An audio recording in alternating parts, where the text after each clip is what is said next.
Imaginez un monde où l'on ne regarde pas encore l'or avec obsession, où les cartes ne sont pas tracées avec précision, où les villes ne sont que des promesses autour des rivières et des chemins, mais où chacun sait déjà qu'un petit cristal blanc peut changer le destin d'un repas, d'un village, d'un commerce et même d'un empire. Ce cristal, c'est le sel. On le verse aujourd'hui d'un geste presque automatique, parfois sans y penser, comme si ce minéral avait toujours été là, discret, bon marché, disponible dans toutes les cuisines du monde. Pourtant, derrière cette simplicité apparente se cache l'une des plus grandes histoires de l'humanité. Le sel a nourri les peuples, guidé les marchands, enrichi les royaumes, inspiré des lois, modelé des paysages, protégé les aliments, donné du goût aux traditions et laissé son empreinte jusque dans notre langage. L'histoire du sel, c'est l'histoire d'un minéral humble en apparence, mais immense par son influence. Aujourd'hui, quand on dit sel, on pense souvent à un condiment. Une pincée dans l'eau des pâtes, quelques cristaux sur une tomate, un geste final sur un plat avant de servir. Mais pendant des millénaires, le sel a représenté bien plus qu'un simple assaisonnement. Il était une assurance contre la faim saisonnière, un outil de conservation, une ressource stratégique, un signe de prospérité et parfois même une forme de paiement. Il permettait de garder la viande, le poisson, les légumes ou le fromage pendant de longs trajets, bien avant les réfrigérateurs, les conserves modernes et les suites de transport rapide. Dans un monde où chaque récolte comptait, où l'hiver pouvait isoler les communautés, où la nourriture perdue signifiait une année plus difficile, le sel avait une valeur presque magique. Il transformait le temps. Il donnait quelques semaines, parfois quelques mois, parfois davantage. Il rendait possible le voyage, l'échange et la survie organisée. Pour comprendre son importance, il faut d'abord revenir à sa nature. Le sel le plus connu est le chlorure de sodium, une combinaison simple en apparence, mais essentielle à la vie. Il existe dans la mer, dans certaines roches, dans des sources naturelles, dans les sols, dans les lacs salés et dans des dépôts formés par d'anciennes mers disparues. Quand l'eau s'évapore, elle laisse derrière elle des cristaux. Quand la terre se soulève, elle enferme des couches de sel dans ses profondeurs. Quand les peuples observent ces phénomènes, ils apprennent à récolter, à sécher, à extraire, à transporter. Ainsi commence une grande aventure technique, économique et culturelle. Le sel ne vient pas seulement de la mer, il vient aussi de la montagne, des plaines arides, des marais salants, des mines profondes et de ces lieux étonnants où la géologie raconte le passé des océans.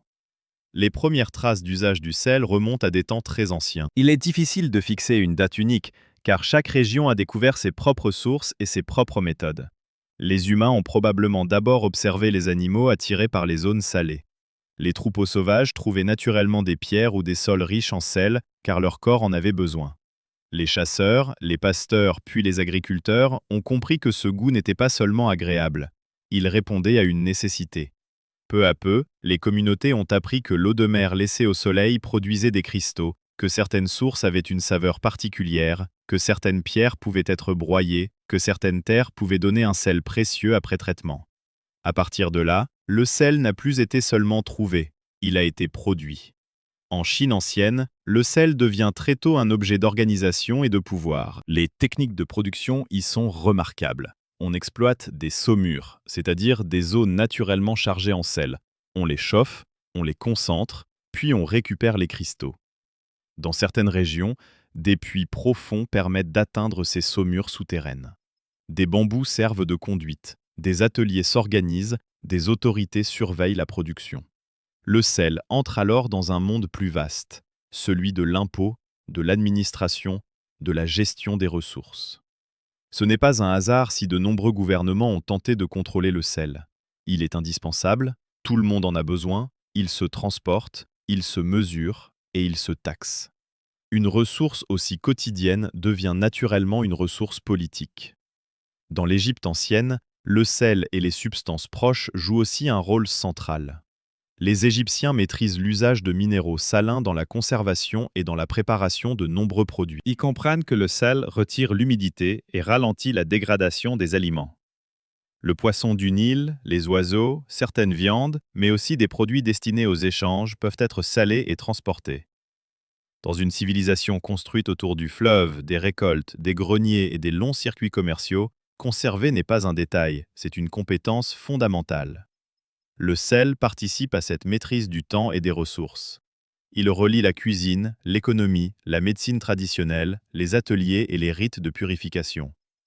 Autour de la Méditerranée, les marais salants deviennent progressivement des lieux stratégiques. Là où le soleil, le vent, l'eau peu profonde et le savoir-faire humain se rencontrent, le sel apparaît en surface comme une récolte minérale. On aménage des bassins, on guide l'eau, on attend l'évaporation, on surveille le climat, puis on recueille les cristaux. Ce travail demande patience et précision. Il faut comprendre les saisons, la salinité, la circulation de l'eau, la force du soleil, la finesse du cristal. La production de sel marin n'est donc pas seulement une activité simple, c'est une science pratique transmise de génération en génération. Les sauniers lisent le paysage comme d'autres lisent un livre.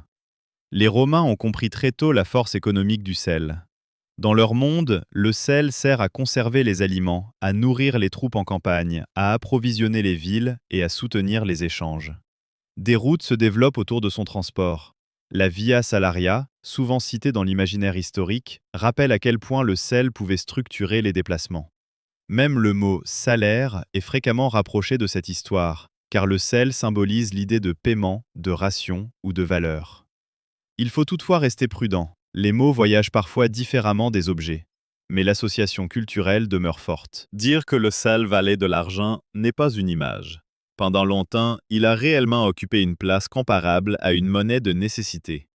Dans la cuisine romaine, le sel n'est pas seul.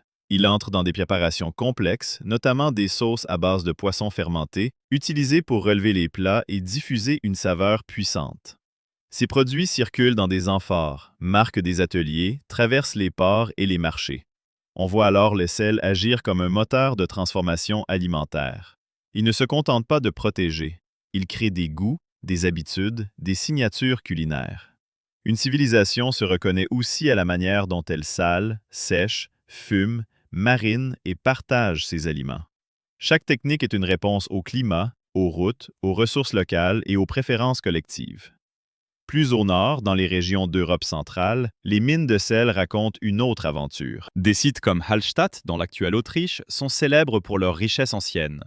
Le sel gemme, extrait de la montagne, demande d'autres outils et d'autres gestes que le sel marin. Il faut creuser, transporter, sécuriser les galeries, évacuer les blocs, les broyer, les échanger. Les mines deviennent des lieux de travail, mais aussi des centres de richesse. Des communautés se développent autour d'elles, avec des traditions particulières, des échanges à longue distance et un statut économique important. La montagne salée devient un coffre naturel, non pas rempli de métal brillant, mais de cristaux indispensables. Cette diversité des sources explique pourquoi le sel a toujours dessiné des cartes invisibles. Là où il y a du sel, il y a des routes. Là où il n'y en a pas, il y a une demande. Entre les deux, il y a des marchands, des caravanes, des bateaux, des marchés, des taxes, des accords, des passages obligés. Le sel relie les littoraux aux terres intérieures, les montagnes aux plaines, les déserts aux villes, les pêcheurs aux agriculteurs. Il circule avec les épices, les tissus, les métaux, les céréales et les récits. Chaque cristal semble minuscule, mais des sacs entiers construisent des économies. Chaque route du sel est aussi une route d'idées, de techniques et de rencontres. En Afrique, le sel a joué un rôle immense dans les échanges transsahariens. Dans certaines zones désertiques, les blocs de sel extraits de dépôts naturels étaient transportés par caravane sur de longues distances. Ces blocs pouvaient être échangés contre des céréales, des étoffes, des produits artisanaux ou d'autres ressources précieuses. Dans des villes comme Tombouctou et dans les grands réseaux commerciaux du Sahel, le sel n'était pas un produit secondaire. Il composait de la colonne vertébrale économique. Les geysings humides avaient besoin de sel, tandis que les régions arides possédaient parfois de grands dépôts. Le désert, souvent vu comme un vide, devient alors un espace traversé par des itinéraires organisés, des compétences de navigation, des relais et des mémoires. Ce commerce du sel montre une leçon simple. La valeur d'une chose dépend du lieu. Au bord d'une mer salante, le sel peut sembler abondant. Dans une ville éloignée, il devient un bien recherché. Dans une mine, il est matière brute. Sur un marché, il devient mesure de confiance. Dans une cuisine, il devient goût. Dans un grenier, il devient sécurité. Cette capacité à changer de statut rend le sel fascinant. Il n'est jamais seulement lui-même. Il prend la valeur du besoin auquel il répond. En Inde, le sel prend une dimension symbolique particulièrement forte à l'époque moderne. La marche du sel, menée par Gandhi en Ofiant Dormi, reste l'un des gestes les plus connus de résistance pacifique contre un système colonial de taxation. Le choix du sel n'était pas anodin. Ce n'était pas un luxe réservé à quelques-uns, c'était un bien quotidien, universel, presque intime. En marchant vers la mer pour produire symboliquement du sel, Gandhi transforme un minéral ordinaire en message politique puissant. Le sel devient alors un langage compréhensible par tous. Il dit « Ce qui est essentiel ne devrait pas être confisqué par une autorité lointaine ». Cette scène prouve que les objets les plus simples peuvent devenir les symboles les plus forts quand ils touchent à la dignité quotidienne. En France, l'histoire du sel est inséparable de la gabelle, un impôt ancien qui a marqué durablement les mémoires. Selon les régions et les périodes, les règles étaient différentes, parfois complexes, souvent mal acceptées. Le sel étant indispensable, le taxé revenait à toucher directement la vie de chaque famille. Il fallait saler les aliments, nourrir les animaux, conserver certaines provisions, préparer des produits vendus au marché. Ainsi, un impôt sur le sel n'était pas seulement une question fiscale. Il entrait dans les cuisines, les ateliers, les greniers et les habitudes. Cette pression a nourri des frustrations, des détournements et une forte méfiance envers les autorités chargées de contrôler la circulation du sel. Dans l'imaginaire collectif, la gabelle illustre parfaitement comment un produit banal peut devenir un point de tension sociale. Mais le sel n'a pas seulement enrichi les gouvernements ou les marchands, il a transformé la manière de manger. Avant l'ère moderne, conserver la nourriture était un défi permanent. Le salage du poisson a permis de nourrir des populations éloignées des côtes. Le hareng, la morue, les anchois, les sardines et d'autres poissons salés ont circulé dans des régions entières. Les marins pouvaient embarquer des provisions plus durables. Les villes intérieures pouvaient consommer des produits de la mer. Les jours de jeûne religieux, les traditions culinaires, les marchés hebdomadaires et les longues traversées étaient rendus plus simples par le sel. Il faut imaginer l'impact. Un aliment fragile devient transportable, vendable, prévisible. C'est une révolution discrète. Le sel a aussi façonné le fromage. Dans de nombreuses traditions fromagères, il aide à contrôler l'humidité, à former la croûte, à orienter le goût, à préserver la pâte. Chaque fromage porte une signature saline différente. Certains sont frottés, d'autres plongés en saumure, d'autres encore salés à sec. Le sel guide la texture, ralentit certains développements indésirables, encourage des équilibres recherchés. Sans lui, une grande portion du patrimoine fromager mondial serait méconnaissable. Il en va de même pour les charcuteries traditionnelles, les olives, les pickles, les légumes lacto-fermentés, les poissons séchés, les beurres salés et tant de préparations qui apportionnent aux mémoires familiales. Dans la fermentation, le sel joue un rôle subtil. Il ne tue pas la vie microbienne utile, il la sélectionne. Dans un bocal de légumes salés, il crée un environnement où certaines bactéries bénéfiques peuvent travailler, tandis que d'autres sont freinées. Le chou devient choucroute, les légumes prennent une acidité agréable, les sauces se développent lentement, les pâtes de soja ou de poisson gagnent en profondeur. Cette alchimie domestique, présente sur plusieurs continents, révèle une intelligence ancienne. Les humains n'avaient pas besoin de microscope pour observer les résultats. Ils goûtaient, ajustaient, transmettaient. Le sel était l'un des outils de cette cuisine du vivant. Il existe aussi une histoire spirituelle et symbolique du sel. Dans de nombreuses cultures, il représente la pureté, la fidélité, la protection, l'hospitalité ou l'alliance. Offrir du pain et du sel, dans certaines traditions, signifie accueillir avec respect. Renverser du sel a parfois été considéré comme un mauvais présage, d'où des gestes superstitieux destinés à rétablir l'équilibre. Dans les textes religieux, les proverbes et les expressions populaires, le sel apparaît comme image de sagesse, de saveur et de valeur. Dire de quelqu'un qu'il « met son grain de sel » montre que le minéral a quitté la cuisine pour rentrer dans la parole. Il est devenu métaphore. Cette présence dans le langage est révélatrice. En français, une histoire peut être salée quand elle pique la curiosité ou surprend. On parle du sel de la vie pour désigner ce qui donne du relief à l'existence. En anglais, worth is salt signifie mériter sa place, être à la hauteur. Dans plusieurs langues, le sel évoque la valeur, le caractère, la substance. Un minéral si petit devient une façon de penser. C'est peut-être l'un des signes les plus forts de son importance. Les sociétés ne l'ont pas seulement utilisé, elles l'ont intégré à leur manière de décrire le monde. La géographie du sel est elle aussi spectaculaire. Pensez aux salars d'Amérique du Sud, ces immenses étendues blanches qui semblent confondre la terre et le ciel. Pensez aux lacs salés qui rétrécissent ou changent au fil des saisons. Pensez aux marais salants de Guérande, de Camargue, du Portugal, d'Italie ou d'ailleurs, où les bassins dessinent des miroirs géométriques. Pensez aux mines souterraines d'Europe, aux montagnes de sel, aux dépôts cachés sous les plaines, aux villages bâtis autour d'une source salée. Le sel n'est pas seulement dans la salière, il est dans les paysages. Il colore les sols, influence les noms de lieux, attire les voyageurs et façonne des métiers. Les noms de villes racontent parfois cette histoire. En Europe, des racines liées au sel apparaissent dans des toponymes anciens. Des localités se sont développées autour de sources, de mines ou de marchés salins. La présence du sel pouvait justifier une route, un pont, un péage, une foire, une fortification administrative. Une ville pouvait naître parce qu'un minéral se trouvait là. C'est une idée fascinante. Certaines communautés ne se sont pas installées uniquement pour l'eau douce, la terre fertile ou le commerce général, mais pour une ressource invisible au premier regard, cachée dans l'eau ou la roche. Dans les Alpes, en Europe centrale, dans les Carpates ou ailleurs, les mines de sel ont parfois laissé des espaces souterrains impressionnants. Certaines galeries abandonnées ou transformées témoignent aujourd'hui d'un savoir-faire ancien. Les mineurs de sel travaillent dans un environnement particulier, ni charbon, ni métal, mais une matière qui absorbe l'humidité, reflète la lumière et sculpte des parois étonnantes. Cette extraction exigeait organisation et prudence. Les galeries devaient être pensées, les outils adaptés, les charges transportées. Au fil du temps, des communautés minières ont développé leurs propres traditions, leurs fêtes, leurs récits et leur fierté professionnelle. L'industrialisation a changé l'échelle du sel. Avec de nouvelles pompes, de nouvelles chaudières, de nouvelles machines et des réseaux ferroviaires, la production s'est intensifiée.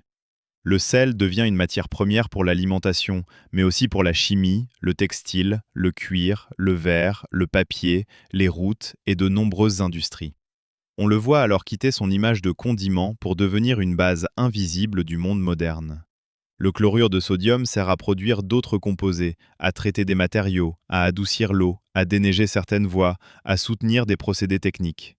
Dans nos maisons, nos usines, nos laboratoires et nos infrastructures, le sel agit souvent sans être remarqué. Ce changement d'échelle a aussi modifié notre perception. Ce qui était rare dans certaines régions est devenu abondant dans les supermarchés. Ce qui était contrôlé par des taxes strictes est devenu un produit accessible. Ce qui pouvait financer des États entiers coûte aujourd'hui très peu dans sa forme commune.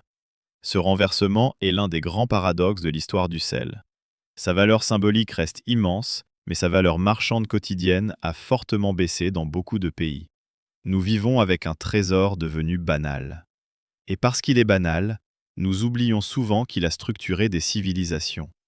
Pourtant, tous les sels ne se ressemblent pas.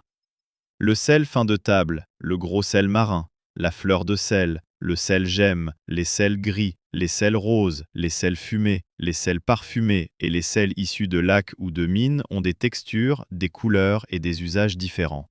La couleur peut venir de minéraux, d'argile, d'algues, de conditions de récolte ou de dépôts géologiques. La texture influence la sensation en bouche. Un cristal fin se dissout vite. Un gros cristal croque. Une fleur de sel fond délicatement à la surface d'un plat. Les cuisiniers savent que saler n'est pas seulement ajouter du sodium, c'est choisir un moment, une forme, une intensité et une interaction avec l'aliment. Le moment du salage change tout. Saler une viande longtemps avant la cuisson peut modifier sa texture et aider les saveurs à pénétrer. Saler une salade trop tôt peut faire sortir l'eau des légumes. Saler l'eau de cuisson des pâtes influence l'assaisonnement de l'intérieur. Ajouter une fleur de sel à la fin donne une sensation vive et ponctuelle. Dans la pâtisserie, une petite quantité de sel peut renforcer le goût du chocolat, équilibrer le sucre et donner plus de relief. Le sel est donc un amplificateur. Il ne sert pas seulement à rendre un plat salé, il révèle ce qui existe déjà. Cette fonction d'amplification explique pourquoi le sel est présent dans presque toutes les cuisines du monde. Les styles varient, mais l'idée demeure. En Asie de l'Est, il peut apparaître dans la sauce soja, le miso, les légumes marinés, les bouillons. Au Moyen-Orient, il accompagne les pains, les fromages, les olives, les mélanges d'épices. En Europe, il structure les beurres, les poissons, les charcuteries traditionnelles, les soupes, les fromages. En Amérique latine, il intervient dans les maïs, les viandes grillées, les sauces, les fruits parfois relevés d'une pincée. En Afrique, il circule entre les marchés, les condiments, les poissons séchés, les bouillons et les plats collectifs. Chaque culture a sa mesure, son geste, sa préférence. Le sel est aussi lié au corps humain. Nous avons besoin de sodium pour l'équilibre des fluides, la transmission nerveuse et la fonction musculaire. Mais comme pour beaucoup de choses essentielles, la mesure compte. Trop peu crée un déséquilibre. Trop souvent et en quantité excessive peut poser problème. Cette réalité contemporaine a parfois changé l'image du sel. Autrefois précieux parce qu'il manquait, il est aujourd'hui surveillé parce qu'il est très présent dans de nombreux aliments transformés. Là encore, l'histoire se renverse. Le défi n'est plus toujours de l'obtenir, mais de l'utiliser avec intelligence. Dans l'alimentation moderne, le sel est souvent caché. Il ne vient pas seulement de la salière, mais du pain, des fromages, des sauces, des soupes préparées, des snacks, des plats industriels, des conserves, des condiments. Beaucoup de personnes pensent consommer peu de sel parce qu'elles en ajoutent peu à table, alors que la majeure quantité peut venir d'aliments déjà assaisonnés. Comprendre le sel aujourd'hui, c'est donc aussi apprendre à lire les étiquettes, à goûter avant d'ajouter, à utiliser des herbes, des acides, des épices et des techniques de cuisson pour créer du relief sans excès. Le sel reste un allié, mais un allié qui demande de la précision. Les chefs parlent souvent du sel comme d'un instrument. Mal utilisé, il domine. Bien utilisé, il donne de la profondeur. Une soupe fade peut devenir chaleureuse avec une pincée juste. Un caramel prend une dimension nouvelle avec quelques cristaux. Une tranche de pastèque peut sembler plus sucrée avec une touche saline. Un bouillon révèle ses légumes. Une pâte à pain gagne en structure et en goût. Il y a dans le sel une capacité presque musicale. Il accorde les saveurs. Trop fort, il couvre l'ensemble. Trop faible, le plat manque de présence. Juste, il disparaît presque, et c'est précisément là qu'il réussit. Revenons maintenant à l'échelle historique. Pendant des siècles, contrôler le sel signifiait contrôler une ressource dont personne ne pouvait se passer. Des monopoles ont été créés, des routes surveillées, des taxes imposées, des contrebandiers inventifs ont tenté de contourner les règles. Dans certaines régions, la différence de prix entre deux zones suffisait à créer un trafic risqué. Ce phénomène n'est pas propre à un pays, il apparaît partout où une ressource nécessaire est strictement encadrée. Le sel rappelle ainsi une règle générale de l'histoire économique. Plus un produit est indispensable, plus son contrôle devient tentant pour les pouvoirs en place. Les grandes routes commerciales du sel ont laissé des traces visibles et invisibles. Des chemins de montagne, des ports, des entrepôts, des marchés, des villages relais, des archives fiscales, des légendes locales. Dans certains endroits, les mots « route du sel » attirent aujourd'hui les touristes, mais ces itinéraires étaient autrefois des artères vitales. Les bêtes de charge avançaient lentement, les sacs de sel pesaient lourd, les distances étaient longues, les conditions difficiles. Chaque livraison réussie représentait une suite de compétences. Extraire, sécher, emballer, protéger, transporter, vendre. Le sel n'arrivait jamais seul. Il arrivait grâce à un système. Ce système a favorisé la spécialisation des métiers. Il y avait les sauniers, les mineurs, les porteurs, les bateliers, les muletiers, les gardiens d'entrepôt, les marchands, les mesureurs, les artisans qui fabriquaient les outils et les contenants. Chaque étape exigeait une expertise. Même la mesure du sel pouvait être une affaire sérieuse, car de petites différences multipliées par de grands volumes changeaient les bénéfices. Le sel enseigne ainsi l'importance de la logistique avant même l'invention du mot moderne. Il fallait organiser des flux, gérer les pertes, prévoir les saisons, négocier les passages et maintenir la confiance. Cette confiance était essentielle, car le sel pouvait être mélangé, humide, impur, mal pesé ou vendu à un prix contesté. Les consommateurs reconnaissaient la qualité à la couleur, à la texture, au goût, à la réputation d'un producteur ou d'un lieu. Certains sels étaient préférés pour la table, d'autres pour la conservation, d'autres pour les animaux ou les ateliers. Aujourd'hui encore, nous distinguons les sels par usage. Un sel très fin n'a pas la même fonction qu'un gros sel de cuisson. Une fleur de sel n'est pas pensée pour disparaître dans une eau bouillante. Un sel de déneigement n'a rien à faire dans une cuisine. Le contexte définit la valeur. L'histoire du sel est également une histoire d'eau. Sans eau, pas de saumure, pas d'évaporation, pas de cristallisation marine. Trop d'eau et le sel disparaît en solution. Pas assez de soleil et les marais salants produisent moins. Trop de pluie et la récolte peut être compromise. Les producteurs de sel marin vivent donc dans une relation fine avec le climat. Ils observent le vent, les nuages, la chaleur, la couleur des bassins. Leur travail est une conversation avec les éléments. Ce lien explique pourquoi les paysages salants ont souvent une beauté particulière. Ils ne sont ni entièrement naturels, ni entièrement artificiels. Ils sont coécrits par la mer, le soleil et la main humaine. Dans les marais salants traditionnels, la fleur de sel se forme à la surface de l'eau dans des conditions précises. Elle est fragile, légère, récoltée délicatement. Sa rareté relative et sa texture en font un produit apprécié en finition. Elle montre que le sel, même très courant, peut devenir un produit de savoir-faire. Comme pour le vin, l'huile d'olive, le fromage ou le pain, le lieu et la méthode comptent. La différence ne vient pas seulement de la chimie, mais de l'écosystème, du geste, de la patience et de la culture professionnelle. Le sel gemme, lui, raconte des océans disparus. Là où l'on extrait du sel dans la roche, on touche souvent la mémoire d'anciennes mers évaporées il y a des millions d'années. Des couches se sont déposées, ont été recouvertes, pliées, déplacées, parfois poussées vers la surface. Quand un mineur ou une machine retire du sel gemme, ce n'est pas seulement une matière actuelle qui sort de terre, c'est un fragment d'un paysage ancien. Le sel relie donc notre table à une histoire géologique immense. Une pincée peut venir d'un océan qui n'existe plus. Cette dimension géologique donne au sel une poésie particulière. Il est à la fois familier et cosmique, banal et ancien, soluble et persistant. Il peut disparaître dans l'eau en quelques secondes, mais rester enfermé dans la terre pendant des millions d'années. Il peut être invisible dans une sauce et monumental dans une falaise. Il peut être minuscule sur la langue et immense sur une carte. Peu de substances ordinaires possèdent une telle amplitude. Dans le monde maritime, le sel a permis de prolonger les voyages. Les navires avaient besoin de provisions stables. Le poisson salé, la viande salée, les biscuits secs et d'autres aliments conservés composaient une base alimentaire pour des équipages loin des ports. Certes, ces régimes n'étaient pas toujours agréables, mais ils rendaient possible de longues routes. L'expansion des échanges maritimes, la pêche au large et la circulation des produits auraient été très différentes sans le sel. Il est l'un des ingrédients invisibles de la navigation. La morue salée illustre parfaitement cette transformation. Pêchée dans des eaux froides, séchée et salée, elle pouvait voyager très loin.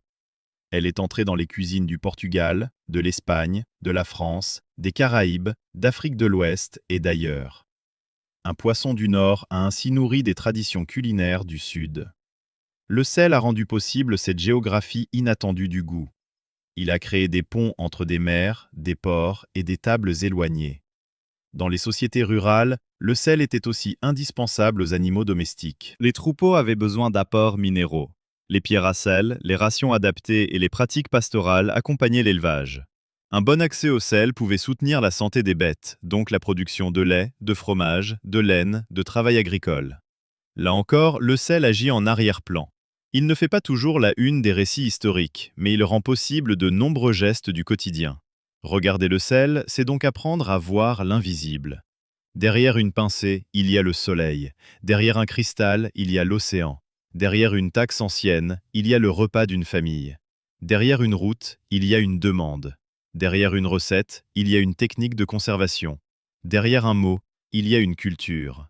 Cette richesse cachée donne au sel une place unique dans l'histoire humaine. Et maintenant, imaginons la scène finale.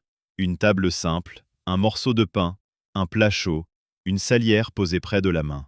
Rien d'extraordinaire en apparence. Pourtant, cet objet relie la table à des millénaires d'expérience. Il relie les marais salants aux mines, les caravanes aux ports, les empires aux villages, les savants aux cuisiniers, les traditions aux besoins du corps.